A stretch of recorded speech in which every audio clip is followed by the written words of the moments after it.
Avec nous, Franck Ponce, doyen de la Faculté des sciences de l'administration à l'Université Laval et directeur de l'Observatoire international en management du sport. Bonjour, Monsieur Ponce. Bonsoir. Bonsoir. On va se le dire, professeur, la victoire du Canadien ne fait pas seulement plaisir aux fans. Il y a toute une industrie qui en profite. Excusez-moi, je n'ai pas compris la question, il y a un problème de son. Je vous posais la question, je vous disais que hier soir, ce qu'on a bien compris, c'est qu'il n'y a pas seulement les fans qui sont heureux de cette victoire, il y a toute une industrie qui profite aussi de ce retournement. Tout à fait, c'est évident. C'est quelque chose qui est très documenté, que les passages en série et les longues séries pour une équipe qui se rend jusqu'à la finale, que ce soit NBA, que ce soit NHL, apportent énormément de revenus additionnels et également une notoriété qui est très importante pour la marque. Donc, c'est très bénéfique. C'est bénéfique à de nombreux points de vue. Mais il ne faut pas mettre tout sur le sport. Et c'est souvent ce qu'on voit, c'est que les stratèges en marketing du sport dans les équipes développent une marque forte et espèrent que la victoire sportive ou l'avancée le plus longtemps dans la saison sera un bonus. Et c'est ce qu'on voit actuellement avec le Canadien. Un bon bonus pour l'équipe qui en a besoin, pour la Ligue aussi. Ben oui, parce qu'une équipe qui performe, une équipe qui gagne, une équipe qui surpasse les attentes, qu'est-ce que ça veut dire, vous diriez, au niveau du marketing, au niveau des retombées économiques? Bien, elles sont très variées. Comme je vous le dis, il y a d'abord des aspects très simples qu'on ne peut pas vivre actuellement. Tout ce qui est au niveau de la billetterie.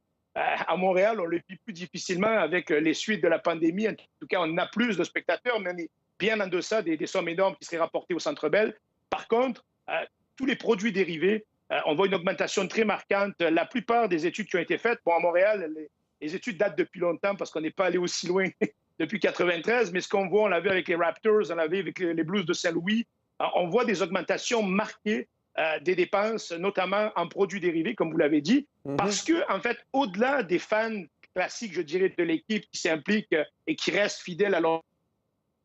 une masse beaucoup plus large, des gens qui sont à la périphérie et qui, avec cet engouement, dépensent beaucoup plus sur ces produits dérivés-là. Et donc ça, c'est la partie la plus importante. On parle d'augmentation entre 30 et 70 % dépendamment des jours de match.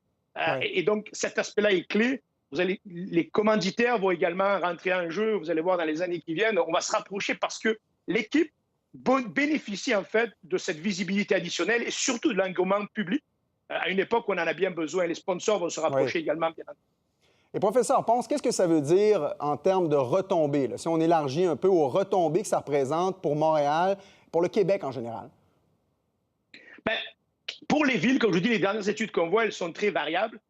On voit, on a parlé pour les Blues de Saint-Louis, par exemple, d'une augmentation de 50 millions de revenus additionnels. Il faut se méfier un petit peu parce qu'effectivement, il y a certaines industries, on parle des bars actuellement, des restaurants, qui en bénéficient grandement.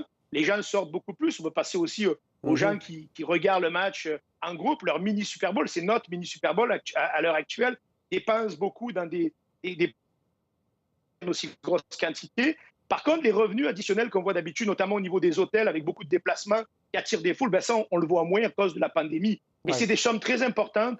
Je dis, à Saint-Louis, on parlait de 50 millions pour la grande périphérie en plus. On a parlé des chiffres astronomiques d'1 milliard, par exemple, pour Toronto avec les Raptors sur une période de 10 ans, parce qu'il faut comprendre que l'impact qu'a cette présence, cette avancée et les retombées pour la ville, elles ne s'arrêteront pas demain. Vous allez avoir des touristes qui ont entendu parler des Canadiens de Montréal. Maintenant, on a énormément des compatriotes à moi français qui m'écrivent justement pour me parler du Canadien. Et qu'est-ce qu'ils vont faire en arrivant à Montréal? L'année prochaine, dans 2 ans, ils vont acheter des produits. Ils vont en vouloir aller voir le Centre Bell. Il va y avoir des dépenses additionnelles. Et donc, ces revenus-là vont s'étaler dans le temps. Et c'est ça qui est important, c'est ces revenus rémanents qui ne sont pas habituels quand on n'a pas un parcours très, très loin sportif. On se base plutôt sur notre équité de marque, sur notre capital de marque. Le bonus, c'est la victoire sportive, c'est l'avancée le plus loin possible. On espère pour les Canadiens, c'est la Coupe Stanley qui, elle, rapporterait encore beaucoup plus en termes d'image de la marque. Bien justement, professeur, là, on parle des prochains matchs. On dit que ça devrait être à Montréal les 2, 5 et possiblement 9 juillet. Au plus tard, on dit que ça se terminerait le 11 juillet. C'est assez inhabituel que ce soit si tard dans l'année. Qu'est-ce que ça change, vous diriez, à la dynamique puis pour les gens sur le terrain? Bien, vous le voyez dans les rues. Beaucoup de monde dans les rues qui peuvent partager.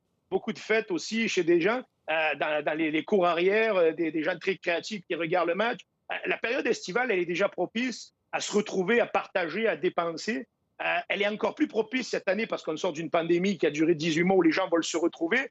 Ajoutez à ça au mix le Canadien de Montréal qui fait battre les cœurs de tout le monde. Et encore une fois, je ne parle pas des fans de sport. Là, on est beaucoup plus loin que le sport. Eh bien, on a comme la tempête parfaite au bon moment. Ce n'est pas une tempête, c'est plutôt un soleil parfait. On espère que l'été va être beau jusqu'au mois de juillet, jusqu'à mi-juillet au moins, pour que les gens puissent vivre le Canadien dans la rue, partager, sortir, dépenser, pour relancer notre économie quelque part également aussi. Ouais, bien, dernière question, rapidement. Le lien là, qui se bâtit entre l'équipe et ses fans, hein, les gens maintenant sont fiers de s'afficher, de prendre pour les Canadiens de Montréal. Quelle est l'importance, vous diriez, dans ce qui vient de se passer, dans la création de ce sentiment d'appartenance-là qui doit avoir aussi ou permettre certaines retombées? Bien, le lien d'appartenance, c'est intéressant parce que c'est une excellente question. Si vous remontez pas très longtemps, hein, dans la saison actuelle, la saison passée, il y a 2 saisons, il y a 3 saisons, on sait que l'image de marque de l'équipe n'était pas si forte, le lien n'était pas fort. Et là, vous voyez ce qu'on parle de proche. Maintenant, il va y avoir un rôle très important de l'équipe, qu'on gagne ou qu'on ne gagne pas la Coupe Stanley, parce que l'avancée et la poussée qu'on a fait est magnifique et elle transmet énormément de bonnes valeurs. On va espérer qu'on gagne la Coupe Stanley, mais il va falloir que l'équipe, en termes de marketing, travaille énormément sur le renforcement de ce lien-là. Il y a une opportunité immense. On a oublié beaucoup de choses qu'on reprochait aux Canadiens. Il faut qu'à partir de la saison prochaine, à partir de cette victoire après la Coupe Stanley, on l'espère, bien, ces liens-là, ils soient continuellement développés et renforcés avec une stratégie marketing qui jouera, oui, sur la victoire, mais aussi sur une proximité avec la population et des valeurs qu'on partage. Bon, le professeur, on va profiter du fait que vous êtes là pour vous demander, est-ce que le Canadien va affronter Tampa Bay ou New York, vous pensez? Je vais être comme tout le monde. On espère que ce soit la Islanders, mais je me méfierai. C'est dans l'adversité qu'on réussit le mieux. En fait, on devrait dire qui qu'on affronte, c'est pas très important. L'important, c'est de chercher la victoire. Et on va tous être derrière le Canadien, même si comme je l'ai déjà dit sur vos ondes, je suis un fan des Nordiques, mais je pense que pour quelques semaines, je vais continuer à supporter le Canadien. Merci, Franck Ponce, doyen de la Faculté des sciences de l'administration à l'Université Laval. Merci d'avoir été des nôtres. Merci, bonne soirée. Pour voir nos émissions en entier, rendez-vous sur la chaîne ICI RDI.